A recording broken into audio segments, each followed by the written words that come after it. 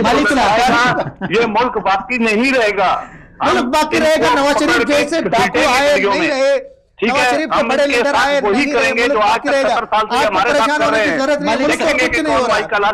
ملک کا دفاع مضبوط ہاتھوں میں ہے. ملک کے لیے لاکھوں لوگوں نے قربانیاں دی ہیں, ہزاروں لوگ ملک کی سرحدوں پہ کھڑے ہیں. پوری دنیا میں عبرت کا نشان بنائیں گے. ہمارا ملک قائم رہے گا. نواز شریف کو لٹکایا جائے گا, میں مٹھائی تقسیم کروں گا اور پوری قوم مٹھائی تقسیم کرے گی. نواز شریف کو لٹکانے کی دیر ہے, عید ہوگی پاکستان پتر میں مت کر کے دکھائے. ایک منٹ پاکستان کی یونیفارم پر ہمارے سامنے اور جس نے بدمعاشی کرنی ہے. ہمارے ایک اور مہمان بھی ہیں آصف محمود صاحب, ان کو بھی ہم نے لینا ہے. لیکن آخر میں ایک غیر جانبدار رہ کے, یعنی آپ دونوں میرے لیے بہت محترم ہیں اور مکرم ہیں, معزز ہیں. میرا یہ کہنا ہے کہ ہر ایک ادارہ اپنی حد میں رہ کے کام کرے. سیاستدان اگر فوج کو دیکھیں, جمہوریت کی آڑ میں اگر ہم فوج کو نشانہ یعنی اسی طرح مورد الزام ٹھہرائیں اور ہر برائی کا جو ہے نا جڑ اس کو قرار دیں, پھر اگر دوسری طرف ہم عدالت کو ذمہ دار ٹھہرائیں اور عدالت میں سیاسی مداخلت کا یعنی انکار کریں, یعنی ایک کھچڑی سی بنی ہوئی ہے. اس صورتحال یہ ہے کہ اس کا حل یہ ہے کہ ہر ایک آدمی اپنا جو فریضہ ہے اس کو مد نظر رکھ کے چلے تو یقیناً یہ ملک چلے گا. ملک صاحب بہت شکریہ, سلامت رہیں, آپ نے وقت دیا. ابھی آپ تھوڑا سا پانی پی لیں اور تھوڑا سا ریسٹ کر لیں. اور جمال صاحب میں چائے پی رہا ہوں. چائے پی چکا ہوں. چلیں, ملک صاحب کا جو بیانیہ تھا وہ تو کافی تیز ہوتے ہیں. دیکھیں سر, لیکن مسئلہ یہ دیکھیں, میں آپ کو ایک بات بتاؤں عبداللہ صاحب, میں نے جیسے ملک صاحب کے سامنے کہا کہ میں اس بات سے انکار نہیں کرتا ہوں یا میں اس بات کے دعویدار نہیں ہوں کہ ہمارے جرنیل سارے جو ہے وہ فرشتے ہیں. بس میں ایک نقطہ لیکن میں دیکھیں آپ کی باتیں بھی سنیے، ملک صاحب کی بھی بات سنیے. ملک صاحب کو آپ بار بار نواز شریف صاحب کو یعنی سامنے لاتے رہے. انہوں نے کہا نواز شریف جائے باڑ میں، اور آپ بھی یعنی تھوڑا سا وہ ہو گئے. دیکھو نواز شریف اصل مسئلہ بات آپ دونوں کی تقریباً ایک جیسی ہے، لیکن آپ خام خواہ میں جو ہے نا بہت غصہ کر گئے دونوں. دیکھیں سر بات یہ ہے کہ نواز شریف کو آپ ملک صاحب کے بیانات میں تضاد ہے. نواز شریف ملک صاحب ایک طرف سے نواز شریف کے استقبال کرنے کے لیے سٹیٹس اپڈیٹ کر رہے ہیں کہ وہ لاہور جا رہے ہیں. ٹھیک ہے، نواز شریف کے استقبال کرنے کے وہ کہتے ہیں میں نواز شریف کا نہیں، میں ایک جمہوریت کا جمہوریت یار نواز شریف اور جمہوریت کا تعلق ہے ہی نہیں سرے سے. نواز شریف کہاں سے جمہوریت آئی؟ نواز شریف اور جمہوریت کا تعلق ہے ہی نہیں سرے سے. یہ تو ایسی باتیں نواز شریف خود جج کے گملوں میں پڑا ہو. مسئلہ یہ کہ آپ جب ایک سیاسی پارٹی کی بیانیے کو لے کے فوج پہ تنقید کریں گے تو پھر آپ کو جواب ملے گا. جب ایک مکمل بیانیہ جس کے اوپر یہ کہ پیچھے انڈیا کھڑا ہے، میں تو صاف کہتا ہوں کہ پچھلے 5 سالوں میں انڈیا کے ہائی رینک ہائی پروفائل جاسوس پکڑا گیا، اور پچھلے 5 سالوں میں کشمیر میں انتہائی جابرانہ اور بربریت کا مظاہرہ ہوا. کتنے دفعہ نواز شریف بولا ہے؟ اپنی ذاتی دیکھو اقوام متحدہ میں پاکستان کا ریاست کا موقف ہو گیا، جو ریاست کا موقف تھا وہ بھی ڈنڈا دے کے پیچھے سے. اب مسئلہ یہ کہ آپ کے شادی میں، نواسی کی شادی میں مودی آتا ہے خصوصی مہمان بن کے، اس کے ساتھ آنے والے 40 لوگوں کو آپ ویزے جاری کرتے ہیں. ٹھیک، اور اس میں وہ آدمی بھی آتا ہے سیکیورٹی ایڈوائزر جو اس کا ہے مودی کا، سجن جندال، نہیں وہ نہیں ہے، اجت دوال، جو باقاعدہ اعتراف کرتا ہے کہ ہم نے پاکستان کو توڑنا ہے ٹکڑوں میں، اس کی ویڈیو سے، اور وہ کہتا ہے میں پاکستان میں جاسوسی کرتے رہا ہوں. وہ آپ کا مہمان بن کے آتا ہے. سجن جندال آپ کا مہمان بن کے آتا ہے. دیکھو فوج کے کسی جرنیل کی ذاتی ملکیت نہیں ہے یہ ملک. فوج کسی شخص یا کسی فرد کا یا کسی خاندان کا نام نہیں. بالکل فوج میں آپ کے بھائی ہیں، میرے بھائی، ہم سب کے لوگ مل کے فوج بنتی ہے. یہ فوج ایک خاندان کی طرح نہیں. ایک خاندان کا مسئلہ کیا ہوتا ہے عبداللہ صاحب؟ ادھر سے بوریا بستر اٹھاؤ تو یہ جا کے لندن شفٹ ہوں گے. نون لیگ نہیں رہے گی، کوئی دیکھو نون لیگ نہیں تھی، فوج تھی. نون لیگ نہیں رہے گی، فوج رہے گی. دیکھو مسئلہ یہ ہے کہ آپ فوج کو ختم کر کے ملک نہیں چلا سکتے. نون لیگ ختم ہوگی، اس کی جگہ پہ تحریک لبیک لے لے گی. ہاں خادم صاحب آئیں گے، بیٹھیں گے. کئی سیاسی پارٹیاں بنی ٹوٹی ختم ہو گئی. دیکھیں اصغر خان کی مارش وہ تھی، تحریک استقلال تھی، نہیں رہی ہے کہیں نشان. ماضی کی بہت ساری سیاسی پارٹیاں، نامور سیاسی پارٹیاں آئی اور گئی، کوئی فرق نہیں پڑا ملک کو. لیکن فوج نہیں رہے گی، آپ کا ملک ٹوٹ جائے گا. لیکن ملک صاحب کی یہ بات تو جمال صاحب، ملک صاحب اصل میں مسئلہ یہ، ملک صاحب دیکھو ملک صاحب شدت پسندی کا مظاہرہ کر رہے ہیں. ملک صاحب تمام برائیوں کی ذمہ دار فوج کو قرار دیتے ہیں. دیکھو لاجک، پرو جمہوری ہے، دیکھو لاجک ہوتی ہے. مثلا دیکھیں آپ کرپشن کرتے ہیں، فوج آپ کے ہاتھ پکڑا کے کرواتی ہے کرپشن.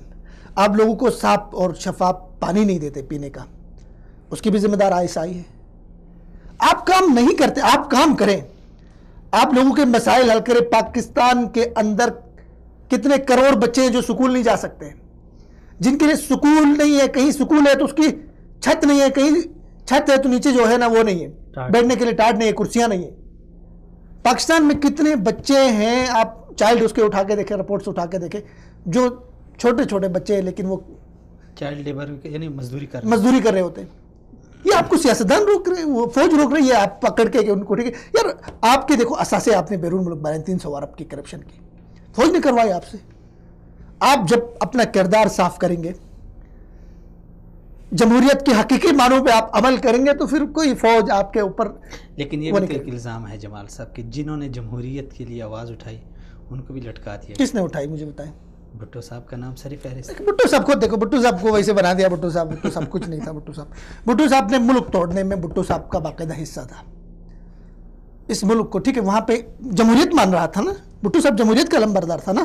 تو کیوں نہیں مشرقی پاکستان میں وہ بھی سیٹیں جیتے تھے، الیکشن جیتے تھے، تو کیوں نہیں مانا ان کی حکمرانی کو؟ کیوں نہیں مانا مجیب الرحمان کی حکمرانی کو؟ وہ الیکشن جیت کے وہ واضح اکثریت لے کر آئے تھے الیکشن پروسیس سے گزر کے، تو ان کی حکمرانی کو کیوں نہیں مانا؟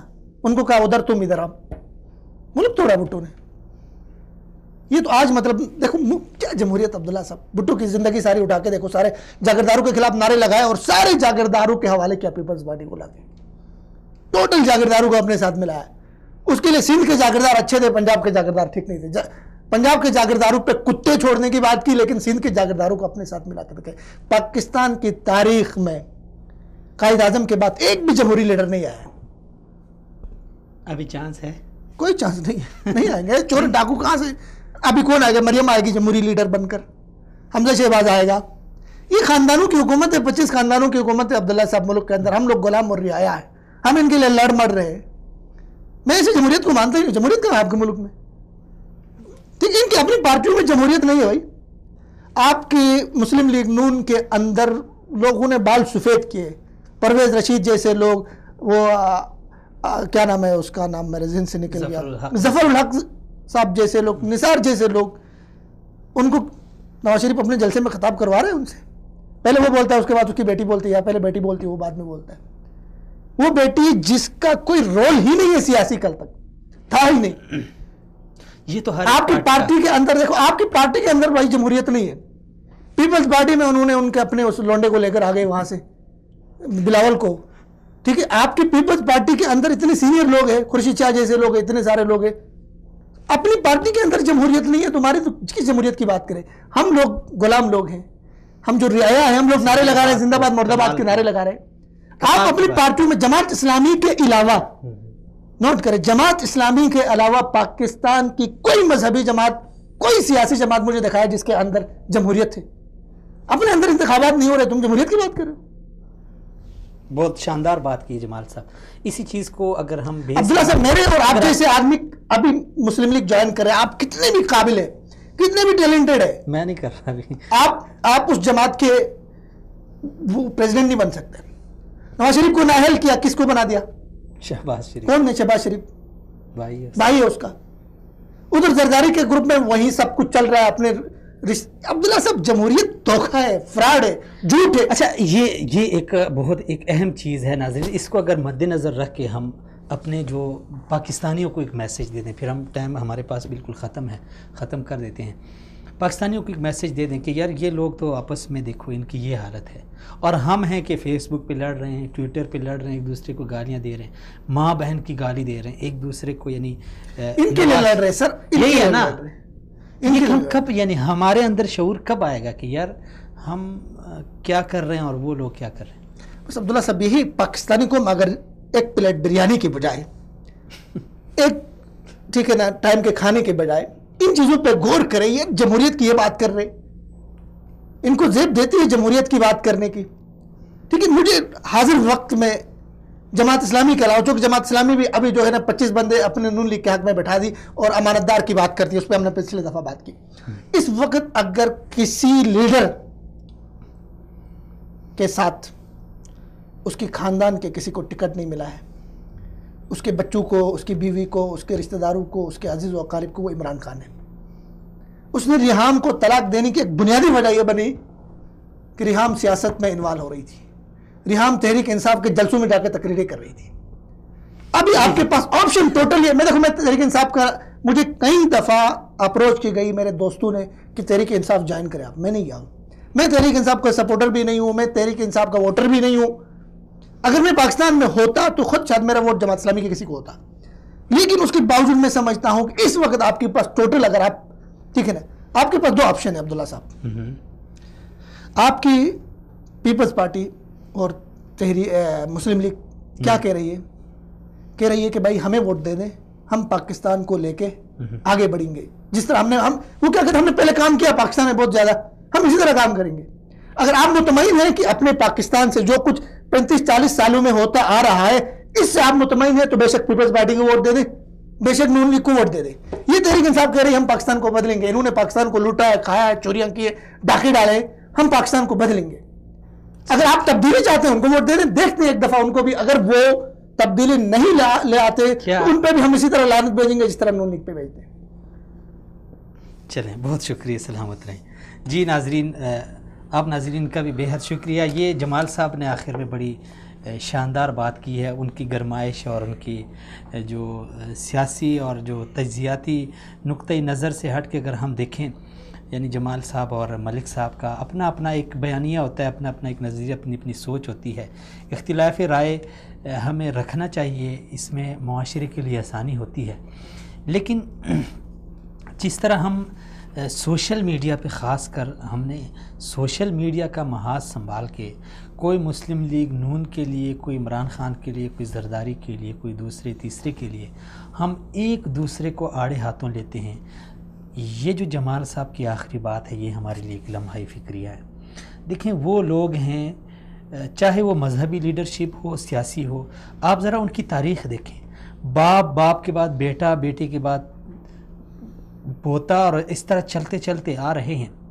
اور ہم ہیں کہ ہمیں ابھی تک سمجھ نہیں آئی کہ یار اگر ہم آج سے لے کے اپنی زندگی کے اختتام تک ان کے لیے نعرے لگاتے رہیں تو پھر بھی ہم اسی سٹیج پہ رہیں گے. یعنی ایک سیڑھی اوپر ہمیں چڑھنے کی کوئی جو ہے نا وہ یعنی چانس ہی نظر نہیں آ رہے. جو لوگ جن کے اپنے اندر جمہوریت نہیں ہے، جو ایک موروثی نظام سے ہوت کے آ رہے ہیں، وہ ہمیں کیا آگے آنے دیں گے؟ ہمیں وہ استعمال کر رہے ہیں، ہمیں وہ آپس میں لڑا رہے ہیں. اور پس پردہ اگر آپ دیکھ لیں تو یہ سارے ایک ہوتے ہیں. پیش پردہ یہ ایک دوسرے کے خلاف بولتے بھی ہیں، آواز بھی اٹھاتے ہیں، ایک دوسرے کو برا بھی کہتے ہیں، سٹیج پہ کھڑے ہو کے ایک دوسرے کو للکارتے بھی ہیں، لیکن پس پردہ یہ ایک ہوتے ہیں. ہمارے لیے اس میں بہت بڑا گہرا میسج یہ ہے کہ ہم پاکستانی ہیں. سیاسی اختلافات اپنی جگہ یہ ہوتے ہیں، ہر ایک ملک میں ہوتے ہیں، لیکن اس کا ایک سلیقہ ہوتا ہے، ایک طریقہ ہوتا ہے، ایک انداز ہوتا ہے، شائستہ انداز و مہذب انداز کے ساتھ آپ سیاسی اختلاف بھی رکھیں، مسلکی اختلاف بھی ہوتے ہیں. لیکن جو صورتحال سوشل میڈیا پہ ہمارے پاکستانیوں کی بنی ہے، یقیناً یہ ہمارے لیے اچھی نہیں رہے گی. دوسری اہم بات یہ ہے ناظرین کہ پاکستان کے جتنے بھی ادارے ہیں، چاہے وہ سیکیورٹی کے ادارے ہوں، چاہے وہ عدلیہ کے ہوں، چاہے وہ دوسرے جو ہمارے ادارے ہیں، ملکی ادارے ہیں، وہ ہمارے لیے سب کے سب قابل احترام ہیں. ہم پاکستانیوں کا ایک قانونی ملک اور آئینی ملک میں رہتے ہوئے ہمارے اوپر فرض ہے کہ ہم ہر ایک ادارے کا احترام کریں. کہیں پہ اگر عدلیہ میں کوئی اونچ نیچ ہوتی ہے آپ اختلاف رکھ سکتے ہیں، جمہوریت ہے. اگر فوج میں کہیں خرابی ہے آپ اختلاف رکھ سکتے ہیں، لیکن اس کا ہرگز مطلب یہ نہیں ہے کہ آپ بحیثیت پاکستانی ایک ادارے کی ایک چھوٹی سی غلطی کو لے کے آپ اس کو ایک اتنا ایشو بنائیں کہ اس سے دشمن کو موقع ملے کہ وہ آ کے ہمارے گھر کے اندر اور ہمیں مزید تقسیم، یعنی اس ایک پوائنٹ کو لے کے ہمیں مزید تقسیم کرنے کی ناپاک کوشش کرے. یہ ایک بہت ہی اہم میسج ہے. ہم سب پاکستانی ہیں، پاکستان زندہ باد، اور پاکستان کے تمام ادارے پائندہ باد. اجازت دیجیے ناظرین اگلے پروگرام تک، تب تک کے لیے اللہ حافظ.